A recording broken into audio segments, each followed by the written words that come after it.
دیکھو ہم جس طرح کی نافرمانیاں اللہ کے ساتھ کر رہے ہیں، یہ نافرمانیاں ڈائریکٹ اللہ سے جنگ کرنے کا اعلان کرتی ہے، کیونکہ جو اللہ دین اسلام کو پسند فرماتا ہے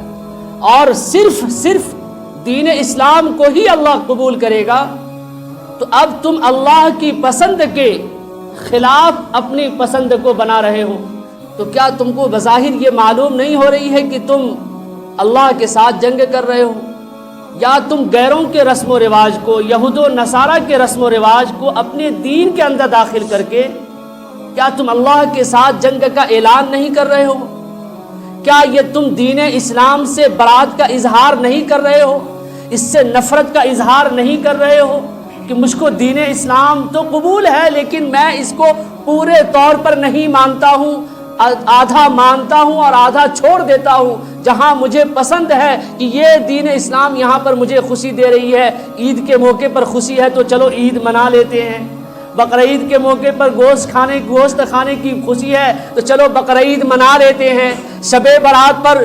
جلوس نکالنے اور 12 ربیع الاول پر جلوس نکالنے کی خوشی ہے، تو یہ فضولیات اور بدعات و رسومات کو تم نے اپنا دین سمجھ لیا کہ چلو منا لیتے ہیں،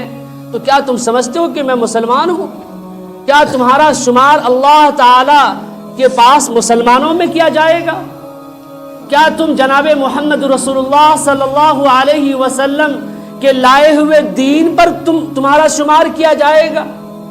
کہ جس دین کو پہنچانے میں جناب محمد رسول اللہ صلی اللہ علیہ وسلم نے نہ جانے کتنے تکالیفوں کو برداشت کیا، جن کے گھر میں فاقے پڑے، جن کے گھر میں مہینوں چولہا نہیں جلا ہو، اس نبی اکرم صلی اللہ علیہ وسلم نے اتنی کٹھنائیوں کے باوجود دین ہم تک پہنچایا، اور وہ صحابہ کرام رضوان اللہ تعالی علیہم اجمعین نے دین کو پہنچانے کے لیے اپنے گھروں کو، اپنے بیوی بال بچوں کو چھوڑا، تو کیا تم یہ سمجھتے ہو کہ تم جس طرح کے دین اسلام کو مان رہے ہو تمہارا بھی شمار دین اسلام میں کیا جائے گا؟ فَتُؤْمِنُونَ بِبَعْضِ الْكِتَابِ وَتَكْفُرُونَ بِبَعْضٍ، کہ کیا تم دین کے کچھ حصے کو مان لو گے اور کتاب کے کچھ حصے کو چھوڑ دو گے، یعنی دین کے کچھ حصے کو چھوڑ دو گے جہاں تم کو بھاری لگے گا کہ ہاں یہ اس پر عمل کرنا میرے لیے کٹھنائیاں ہیں، دشواریاں ہیں، چلو اس کو چھوڑ دیتے ہیں، تو تم کیا سمجھتے ہو کہ تم دین کے ماننے والے ہو؟ ہرگز نہیں۔ افتؤمنون ببعض الکتاب وتکفرون ببعض فما جزاء من يفعل ذلك منكم الا خزي في الحياة الدنيا ويوم القيامة يردون الى اشد العذاب وما الله بغافل عما تعملون۔ ایسے لوگوں کے بارے میں اللہ تعالیٰ قرآن کریم کے اندر ارشاد فرما رہا ہے، یہ فرمانے خدا ہے کہ ایسے لوگ جو دین کے کچھ حصے کو مانتے ہیں اور کچھ حصے کو چھوڑ دیتے ہیں، تو ایسے لوگوں پر اللہ تعالیٰ دنیا کے اندر بھی عذاب نازل کرے گا، اس کو دنیا کے اندر بھی ذلیل کرے گا، اور آخرت میں تو رسوائی کا سامنا اسے کرنا ہی پڑے گا۔ وَيَوْمَ الْقِيَامَةِ يُرَدُّونَ إِلَىٰ أَشَدِّ الْعَذَابِ، اور وہاں کا جو عذاب ہے وہ سخت عذاب ہے، اس عذاب کا ہم سامنا نہیں کر پائیں گے۔ آپ یہ نہ سوچیں کہ مرنے کے بعد اللہ تعالیٰ حساب و کتاب نہیں لیں گے، اللہ تعالیٰ ہمارا مواخذہ نہیں کرے گا، اللہ تعالیٰ ہم سے نہیں پوچھے گا، آپ ایسا نہ سوچیں۔ اللہ تعالیٰ پوچھے گا ہر چیز کے بارے میں، ہماری جوانی کے بارے میں پوچھے گا، ہمارے عمر کے بارے میں پوچھے گا، ہمارے مال و دولت کے بارے میں پوچھے گا، ہر چیز کے بارے میں پوچھے گا، صحت کے بارے میں۔ یہ جو اللہ تعالیٰ نے ہمارے جسم میں طاقت اور خوبصورتی اور چلنے کی طاقت، بولنے کی طاقت، لاٹھی اور تلوار اٹھانے کی جو طاقت ہاتھ میں اللہ تعالیٰ نے دے رکھی ہے، جو تم آپس میں لڑتے رہتے ہو، یہ ساری چیزوں کے بارے میں اللہ سوال کرے، سوال ہوں گے، اور اللہ تعالیٰ یہ بھی سوال کریں گے، کیا تم دین اسلام تم کو پسند نہیں آ رہا تھا کہ تم دین اسلام کو چھوڑ کر غیروں کے دین کو اپنے دین میں داخل کر رہے تھے اور اس کو آئیڈیل سمجھ رہے تھے اپنا؟ مثال کے طور پر آج کے نوجوانوں کے ہیئر کٹنگ کا اسٹائل دیکھو تو حیرت میں پڑ جاؤ کہ تم نے جناب محمد رسول اللہ صلی اللہ علیہ وسلم کے دین کو چھوڑ کر، ان کی لائی ہوئی شریعت کو چھوڑ کر تم جو یہ ہیئر کٹنگ کٹا رہے ہو، جس کے بارے میں اللہ کے رسول صلی اللہ علیہ وسلم نے ارشاد فرمایا، آدھا سر کے بال کٹوانے والے، چول کٹوانے والے، سن لو اللہ تعالیٰ کی لعنت تم پر ہمیشہ برستی رہتی ہے۔ تو کیا یہ وعید اور یہ جو حکم ہے جناب محمد رسول اللہ صلی اللہ علیہ وسلم کا، کیا اس کے بارے میں سوال و جوابات نہیں ہوں گے؟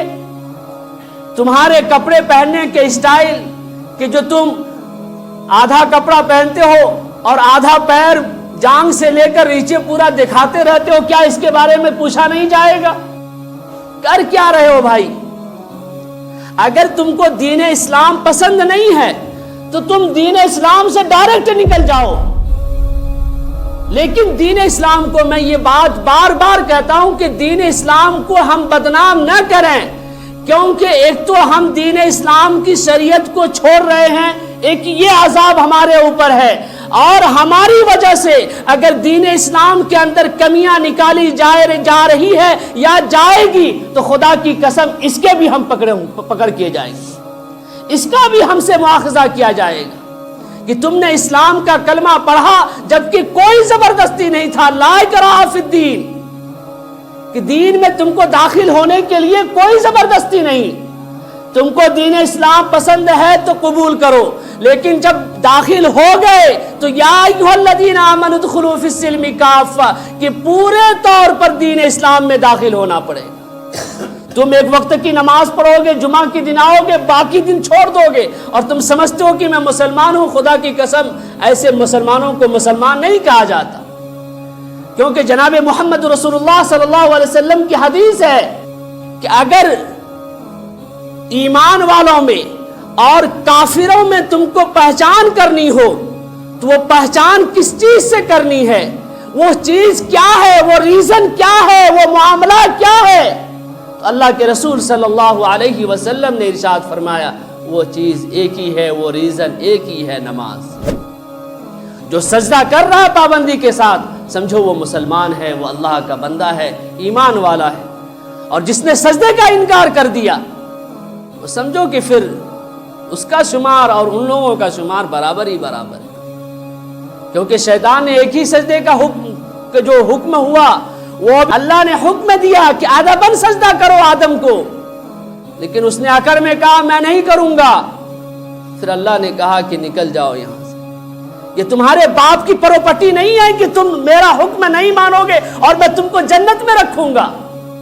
تو جس طرح سے اللہ تعالیٰ نے جنت سے شیطان کو، ابلیس کو، مردود کو نکالا، تو خدا کی قسم ہم جس طرح سے سجدے کا انکار کر کے بیٹھے ہیں تو ہمیں بھی اللہ تعالیٰ جنت نہیں دے گا، ہماری باپ کی پراپرٹی جنت نہیں ہے۔ جنت کو پانے کے لیے، جنت کو اپنا بنانے کے لیے ہمیں اللہ کا بننا پڑے گا، اللہ کی مرضی کے مطابق زندگی گزارنی پڑے گی۔ جناب محمد رسول اللہ صلی اللہ علیہ وسلم کی ایک حدیث میں نے پڑھا کہ ترکت فیکم امرین لن تضلوا ما تمسکتم بہما کتاب اللہ وسنت نبیہ، کہ تمہارے اندر، تمہارے درمیان میں دو چیزوں کو چھوڑ کر جا رہا ہوں، ایک اللہ کی کتاب یعنی قرآن کریم ہے، اور دوسری میری سنت ہے، میری حدیث ہے، میری شریعت ہے۔ یہ دونوں چیزوں کو اپنی زندگی میں لے کر چلنا، تم کامیاب رہو گے، تمہیں کوئی ذلیل نہیں کرے۔ آج تم غیروں کے رسم و رواج کو اپنی زندگی میں داخل کر کے تم یہ کہتے ہو کہ ہندوستان سیکولرزم ملک ہے۔ خدا کی قسم یہ بہانہ بازی ہے کہ ہم سیکولرزم کے آڑ میں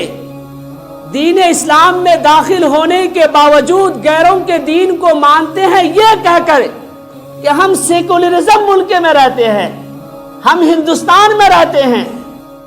تو پھر اگر ہم ہندوستان میں رہتے یا سیکولرزم ملک میں رہتے تو اس کے بارے میں بھی اللہ تعالیٰ کوئی حکم نازل کرتا، یا اس کے بارے میں بھی جناب محمد رسول اللہ صلی اللہ علیہ وسلم کی کوئی حدیث ہوتی کہ ہاں تم اگر سیکولرزم ملک میں رہو گے تو تم کو کچھ غیروں کا بھی مان لینا ہوگا اور کچھ اللہ کا بھی مان لینا ہوگا۔ تو دلیل نہیں ہے، کوئی آیت نہیں ہے، اور آیت ہے تو یہ ہے کہ دین کو پورے طور پر ماننا ہے، آدھے ادھورا نہیں۔